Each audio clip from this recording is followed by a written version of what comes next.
adalah kata yang berasal dari bahasa asing yang sudah diintegrasikan ke dalam suatu bahasa lain, kemudian diterima secara umum oleh pengguna bahasa penerima. Meskipun meminjam atau mengambil dari kata bahasa asing, kata serapan dapat menjadi bahasa baku yang dipakai secara resmi.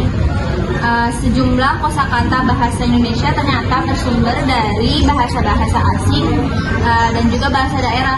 Kalian bisa aja nyadarin, kalian bisa aja nggak nyadar saat gunain kata-kata serapan ini saat berkomunikasi dalam kehidupan sehari-hari.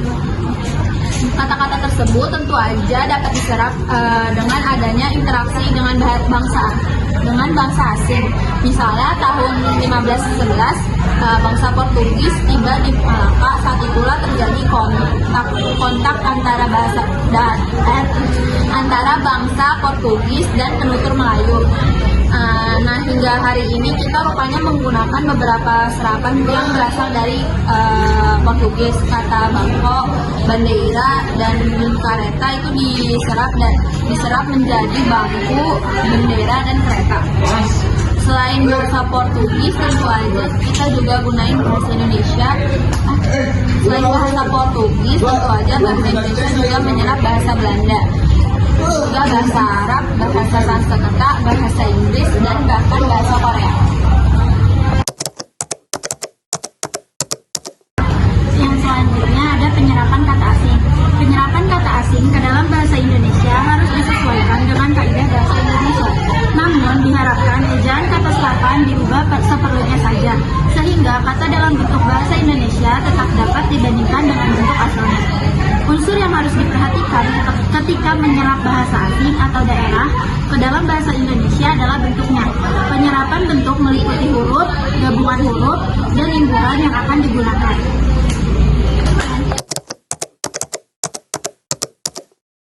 Baik, di sini saya akan menjelaskan tentang ciri-ciri dari kata serapan. Yang pertama itu biasanya akan menyerap dari bahasa asing, namun terdapat beberapa kata serapan yang menyerap dari bahasa daerah. Yang kedua, kata serapan tidak memiliki lawan kata antonim dan persamaan kata sinonim. Yang ketiga, kata serapan akan memiliki konotasi yang utuh atau tunggal. Yang terakhir itu, makna yang dimiliki dalam kata serapan tidak akan berubah. Oke teman-teman, jadi di sini selanjutnya ada jenis-jenis kata serapan. Jadi jenis-jenis kata serapan itu berdasarkan cara penyerapannya itu terbagi menjadi 4 jenis. Dan salah satunya saya akan menjelaskan di sini ada adopsi. Nah, apa sih adopsi itu? Jadi jenis kata serapan adopsi ini merupakan kata yang mengambil bentuk dan makna kata asing, kemudian diserap secara keseluruhan, sehingga tidak terdapat perbedaan penulisan maupun pelafalan antara bahasa Indonesia dengan bahasa asing. Yang dimana di sini ada beberapa contoh kata serapan adopsi. Yang pertama itu ada dari kata data. Data ini berasal dari bahasa Inggris yaitu data. Terus yang kedua itu ada film. Film ini berasal dari bahasa Inggris yaitu film. Selanjutnya ada angka. Angka juga berasal dari bahasa Sanskerta yaitu angka. Selanjutnya ada aneka berasal dari bahasa Sanskerta juga yaitu angka. Selanjutnya ada bola berasal dari bahasa Portugis yaitu bola. Dan yang terakhir di sini ada rekening berasal dari bahasa Belanda yaitu rekening. Di sini saya akan menjelaskan tentang jenis-jenis kata serapan, yaitu adalah adaptasi. Jenis kata serapan adaptasi akan mengambil makna kata asing yang diterapkan namun penulisannya yang disesuaikan dengan bahasa Indonesia. Adaptasi tersebut mengikuti pedoman penulis istilah dan ejaan bahasa Indonesia yang disempurnakan, yang dikeluarkan oleh Pusat Bahasa Departemen Pendidikan Nasional. Contoh kata serapan adaptasi. Di sini ada bisnis berasal dari bahasa Inggris yaitu business. Terus di sini ada akun berasal dari bahasa Inggris yaitu account. Terus di sini ada akun berasal dari bahasa Inggris yaitu akun. Rezeki berasal dari bahasa Arab yaitu rezeki. Terus ada makalah berasal dari bahasa Arab yaitu makalatun. Terus ada umur berasal dari bahasa Arab yaitu Terus ada biskuit berasal dari bahasa Belanda yaitu biskuit. Terus ada blanco berasal dari bahasa Belanda yaitu blanco. Terus ada dansa berasal dari bahasa Belanda, yaitu dansen. Oke, selanjutnya ada translasi atau penerjemahan.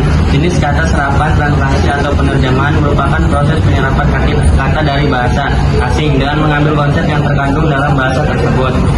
Kemudian kata tersebut dicari pandangannya dalam bahasa penerima. Contohnya yaitu ada tryout yang artinya uji coba, landing yang artinya mendarat, timeline yang artinya lini masi, dan email yang artinya surel atau surat elektronik. Selanjutnya adalah kreasi. Jenis kata serapan kreasi memiliki kesamaan dengan jenis kata serapan menerjemah karena akan mengambil konsep dasar dari bahasa asing dan mencari padanannya dalam bahasa Indonesia. Bedanya adalah kata serapan jenis ini tidak menuntut fisik yang mirip seperti pada penerjemahan. Nah, contoh kata serapan jenis kreasi: efektif yang artinya berhasil guna, spare part yang artinya suku cadang, eskalator yang artinya tangga berjalan, talk show yang artinya gelar bicara, kontak person yang artinya narahubung. Assalamualaikum warahmatullahi wabarakatuh. Salam. Tujuan kami mewawancarin Bapak itu mau nanya apa sih bahasa serapan asing yang Bapak ketahui gitu Pak? Ada beberapa serapan bahasa yang saya ketahui dari serapan bahasa Sunda ya. Mulai dari sekolah, kan penyebutannya sekolah, kalau dari bahasanya sekolah. Nah, kemudian dari bahasa Arabnya itu semisal kalau dari bahasa Indonesia salat, tapi kalau dari Sundanya sholat. Selanjutnya kalau misalkan dari bahasa Belanda, kalau bahasanya itu kan dari Indonesia sepatu ya. Kalau dari bahasanya sepatu, ada perubahan kata juga di tulisannya. Mungkin itu saja yang apa yang saya ketahui.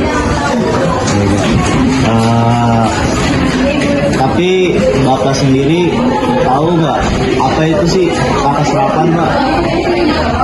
Apa yang Bapak ketahui makna dari kata serapan, arti kata serapan ini apa?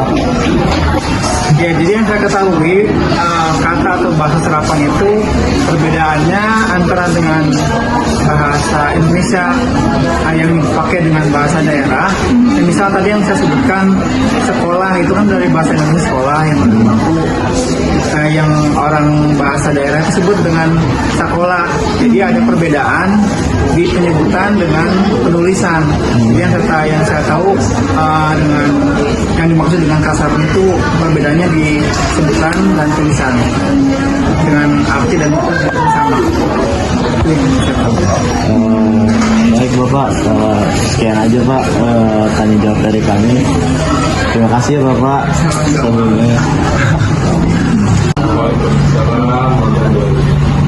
Kami di sini untuk bertanya tentang bahasa serapan asing Bapak. Yang Bapak ketahui. Yang Bapak ketahui. Bebas Pak, boleh dari misalnya dari bahasa Belanda. Ya, ini di belakang kita masjid dari mana ini? Nah, you are talking with your person. Biasanya penulis buku dan banyak Pernet itu dari bahasa Belanda. Dan kebetulan aku bikin buku bahasa Inggris untuk bahasa Indonesia. Oh iya Pak. Kelas-kelasnya si Jekri. Iya, Jekri. Ya, baru tuh my kelas gitu. Banyak lagi tuh.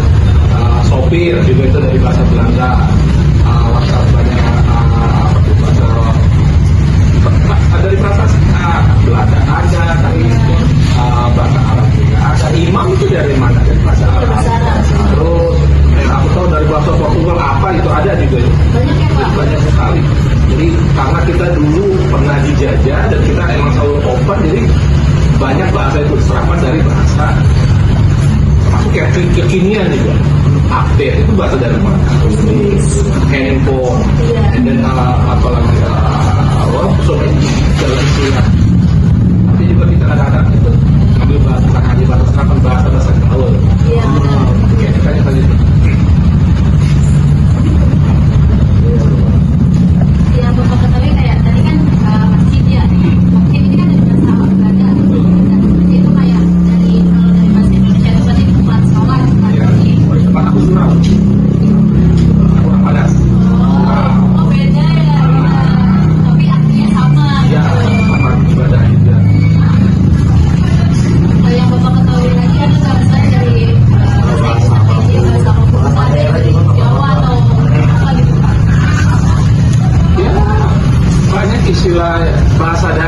menjadi bahasa Indonesia pasti sekali. Kalau orang Indonesia dari mana itu? Utara Selatan ya? Iya. Apalagi ribet, nah, itu dari bahasa Bekasi. Debutnya ribet banget. Nah, gua Bekasi potongan apa? Bukan hanya bahasa, dari nama makanan pun jadi nama bahasa.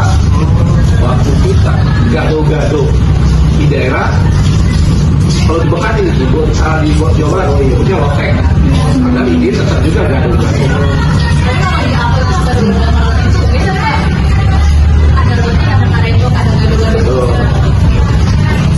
Aku seperti itu, jadi bukan hanya bahasa asing tapi di bahasa daerah pun jadi bahasa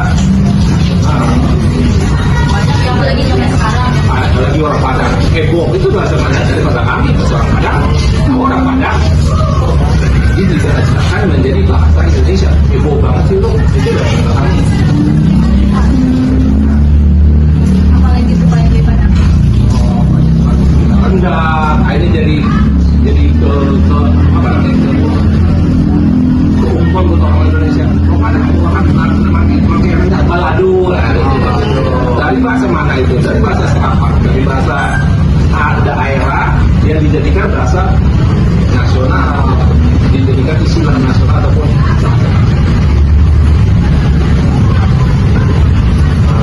Mungkin itu aja Pak tujuan kami untuk pertanyaan Bapak. Bahwasanya apa sih Pak yang Bapak tahu tentang serapan kata jadi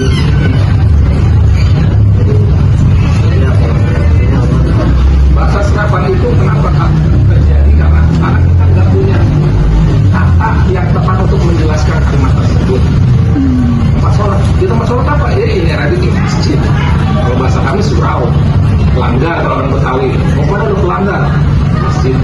Karena mereka nggak ada padanan kata yang pas, akhirnya mengambil bahasa sing. Ya bukan siapa? Ya itu si Ano. Ya bukan namanya Pak sopir dari bahasa keren juga. Dan beruntung aku udah bikin bukunya. Apa tuh? Dan itu aku kasih ke teman-teman. Tanya JKT aku kasih itu. Bahasa Inggris untuk bahasa Indonesia. Itu pertanyaan Anda itu materi aku unit 1. Sejarah bahasa Indonesia menjadi begini-begini. Ada Micronesia, bla bla bla. Ya silakan. Untuk mendapatkan kemudahan dosen dan penulis buku untuk bahasa Indonesia. Berikan itu, bersihkan, mendedikasikan Pak. Oh iya dong, lokalitas produksi pemilik. Baik Pak, begitu aja Pak. Oke.